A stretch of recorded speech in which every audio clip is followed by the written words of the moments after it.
so excited to be here. Connor, are you? Yeah, I am. I'm a little nervous, but I'm fired up. Wait, I'm nervous too. Like, why? I am. Why are we so nervous? I don't know. We'll get there. Okay, We just gotta let's warm up a little bit, and then.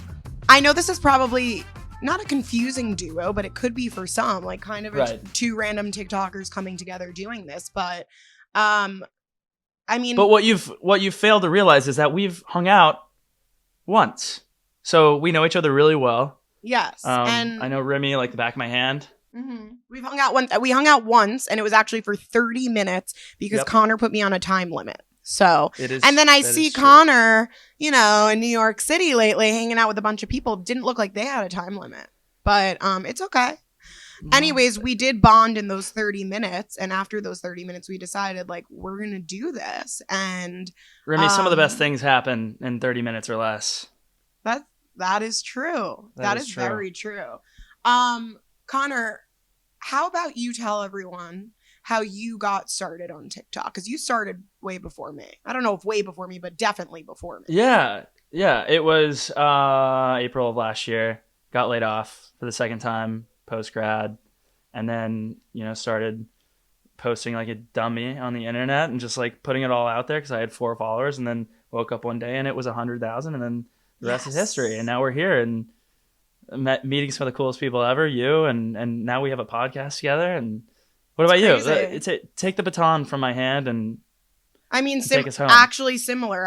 It's weird because I think I forgot that I didn't know that happened to you as well, or I forgot about that. But I also got let go from my job. I was furloughed in April. So when you started TikToking, I was furloughed, didn't know what I was doing with my life. And then in September of this past year, I posted my first TikTok, which was very much like, I think like the first 3 no one saw or cared about. And I kind of was like, wow, this is so much effort being put into something. Like, I'm not going to keep doing this.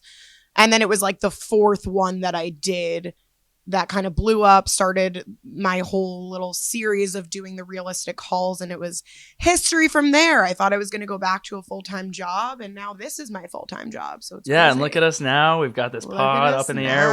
We're talking. I also think that we should say what we do for people that maybe don't know. Yeah.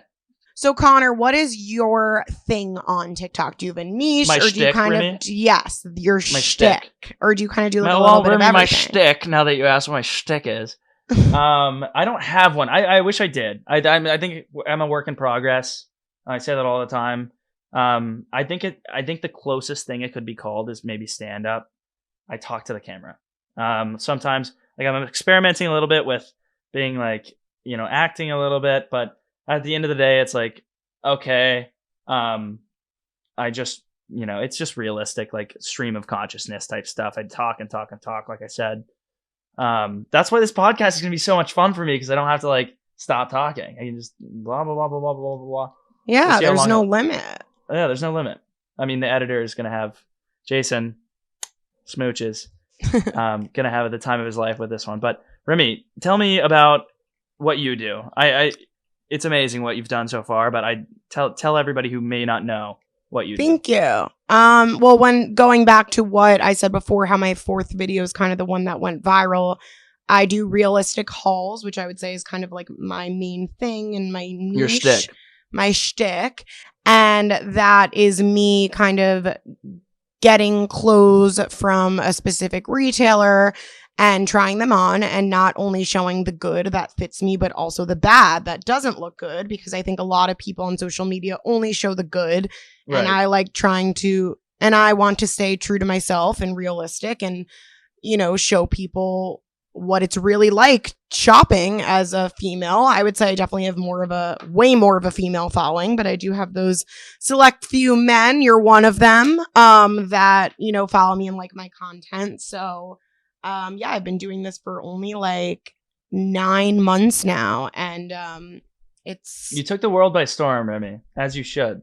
Thank you so much. It's been very fun. It's been exciting. It's been overwhelming. It's been crazy. It's been a number of different things, but I'm very blessed and happy to be doing this and to be on this podcast with you. Well, you're exactly where you need to be right now, and I'm so glad you're here. I have a question for you.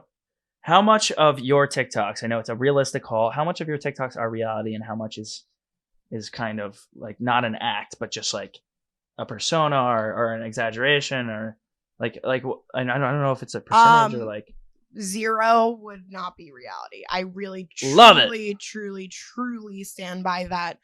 Even if I'm doing an ad, because sorry to everyone who doesn't like that I have to do ads, we need to get paid for also being able to do the original content that we want to do too. So even when I do an ad, I won't do an ad that is not a brand that I actually like. I try every product or clothing brand beforehand, or I've just used it or worn it forever previously. Right.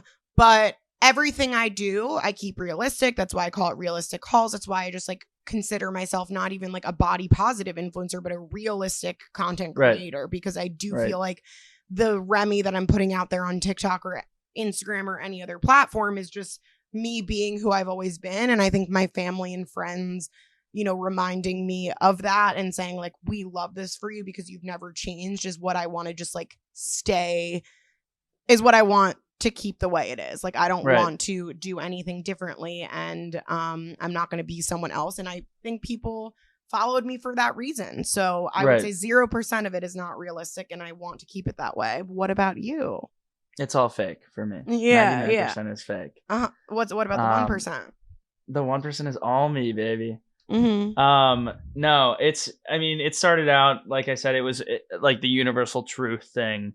People loved that I was unemployed in my 20s for the second time post-grad. Like, nobody could find a job. It was a shit show job market. You were furloughed. We figured it out. Obviously, we made the best. I wish I could show you my tattoo, but I'm not wearing underwear, but I'm wearing pants. But I got a tattoo on my thigh. Wait, where's your tattoo? Oh. It's on my thigh. I got it during the pandemic.